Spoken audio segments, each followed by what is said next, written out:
Bienvenidos, ¿cómo les va? Nos encontramos aquí con el doctor Hernán Peláez. Doctor Hernán, ¿cómo le va? Muy bien, señor. Mucho ¿Qué gusto. tal, Cristian? Bien. Bueno, este señor es director de La Última Palabra de Colombia en Fox Sports. También fue fundador de Café Caracol, El Pulso del Fútbol y múltiples programas.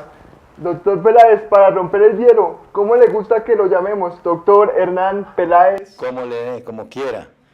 Alguna vez, y esto ya para comenzar, entrevisté a un señor que ya no está, se llamaba Renato Cesarini, que fue un técnico argentino de mucho trabajo, jugó además y dirigió en Italia y vino alguna vez con River Plate aquí a Bogotá. En Europa, los jugadores cuando hablan del técnico necesariamente tienen que decirles Mister Simeone, Mister Zidane, no usan señor ni nada. Y yo le pregunté a él, como él venía de Italia, le hice la misma pregunta, don Renato, ¿cómo le digo? Don Renato, Mister, me dijo, no, olvídese, no, a la gente no hay que ponerle ni anteponerle títulos ni nada, personas sencillas. Si usted quiere, me llama como quiera, no se preocupe. Bueno, don Hernán. Don Hernán, usted ya ha tenido múltiples experiencias, pero ¿qué consejo nos da a los que estamos arrancando en el periodismo para tener buenas transmisiones deportivas? Bueno, yo creo que el periodismo es muy genérico, ¿no? Periodismo puede ser económico, social, político, crónica roja. Concretamente el periodismo deportivo también tiene lo mismo, porque hay una cantidad de deportes. Que en Colombia hay dos que polarizan, el ciclismo y el fútbol. Pero hubo boxeadores, hubo corredores. Aquí, por ejemplo, no se conocía la Fórmula 1. Llegó Juan Pablo Montoya y la gente empezó a hablar y a opinar y a degustar la Fórmula 1. Mucho antes de él estuvo Roberto José Guerrero, otro colombiano, que no tuvo el éxito que tuvo Montoya. Montoya se retiró de la Fórmula 1 y ya la Fórmula 1 hoy la seguimos los aficionados viéndola, pero no tiene la connotación que uno quisiera que tuviera, como tiene por ejemplo el ciclismo. En estos días hay la discusión si la Vuelta a Colombia va a seguir, va a tener éxito, porque claro, el Tour, el Giro, la Vuelta a España, todo eso va tapando lo que en su momento era para nosotros fundamental. En su pregunta, la respuesta fundamental es que si a usted le gusta y lo siente, hágalo.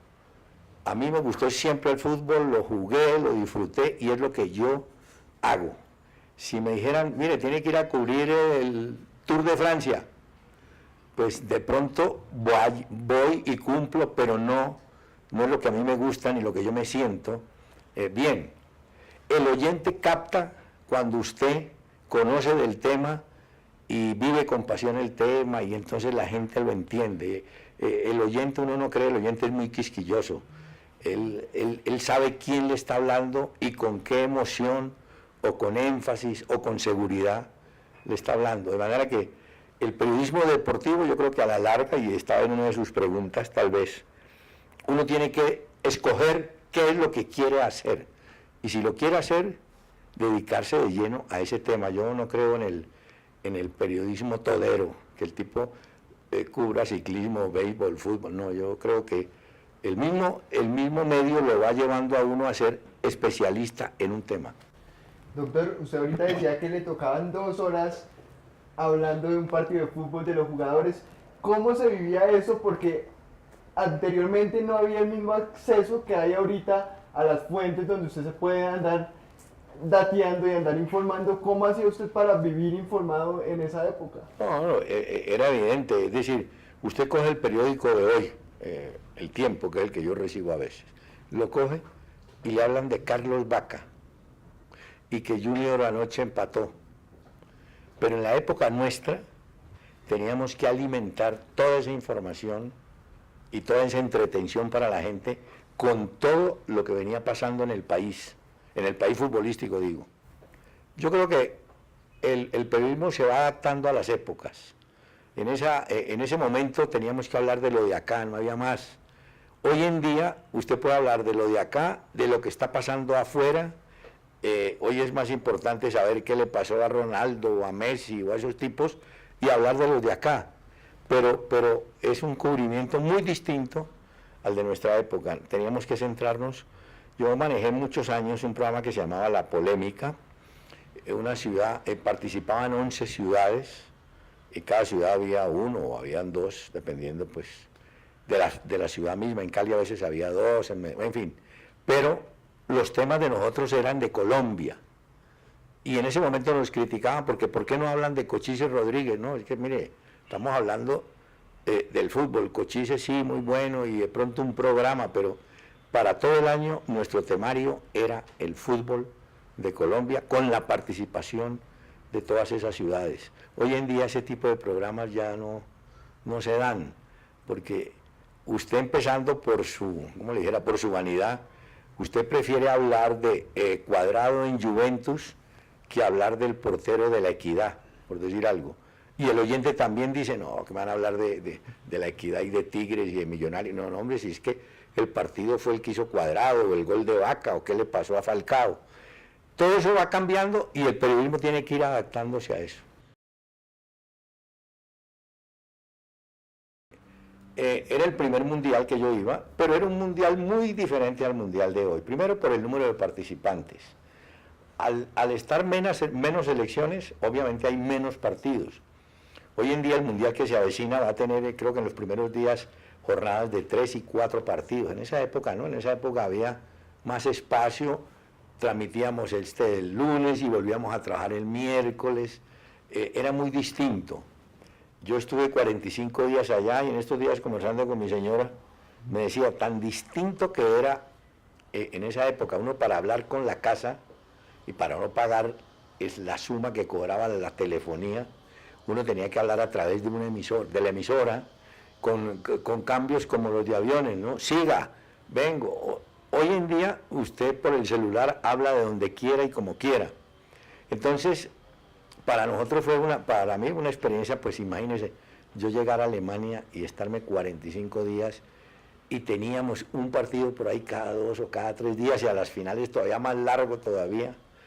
Pero como experiencia lindísima, porque me di cuenta de que el cumplimiento de la gente en Europa era como es hoy. Si ellos dicen a las 3, es a las 3, no a las 3:10, no, a las 3. Y de ahí uno saca experiencia. Los programas que nosotros hacíamos en radio, que yo hacía, lo primero que yo pedía era el cumplimiento. Si el programa iba a la 1 de la tarde, tenía que empezar a la 1:01, o a las 8, a las 8. Y más allá de eso, en esa época las ruedas de prensa no eran como las de hoy, que terminan los partidos y hay una cantidad de avisos y sientan un tipo ahí que diga cualquier cosa y a otro. En esa época hacían lo mismo, pero sin toda esa parafernalia de avisos ni nada. Y recuerdo que habían eliminado a Escocia, y el capitán de Escocia se llamaba Billy Brenner, un monito, pelirrojo. El monito entró vestido de civil con una copa de champaña. Lo acaban de eliminar. Entonces, obviamente, un periodista de esos sagaces le dijo, pero óigame, lo acaban de eliminar y usted está celebrando. Y el tipo dijo, no, es que los partidos de fútbol se juegan, se ganan o se pierden. Perdimos y la vida sigue, y punto, y se tomó su copa. Como para quitarle, pues, uno creía que el tipo entraba llorando, y no, el tipo entró, claro, europeo, ¿no? Es más distinto a nosotros. Entró, o sea, hay una cantidad de cosas que uno va mirando y va aprendiendo, ¿no? Y con el correr del tiempo es que uno va madurando en eso.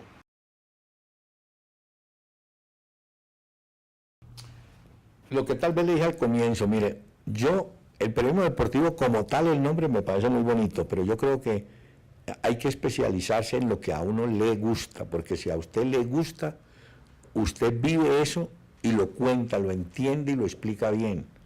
Por eso le decía yo, si a mí me gustó el fútbol, yo nunca saldría del fútbol, porque lo estudiaré, lo conversaré, en fin, pero no me puedo entrar a otros campos donde de pronto no tengo ni la convicción ni las ganas.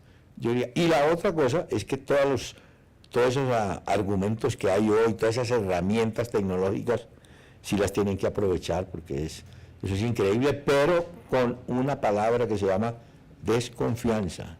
No creer todo lo que lee, ni creer todo lo que le dice.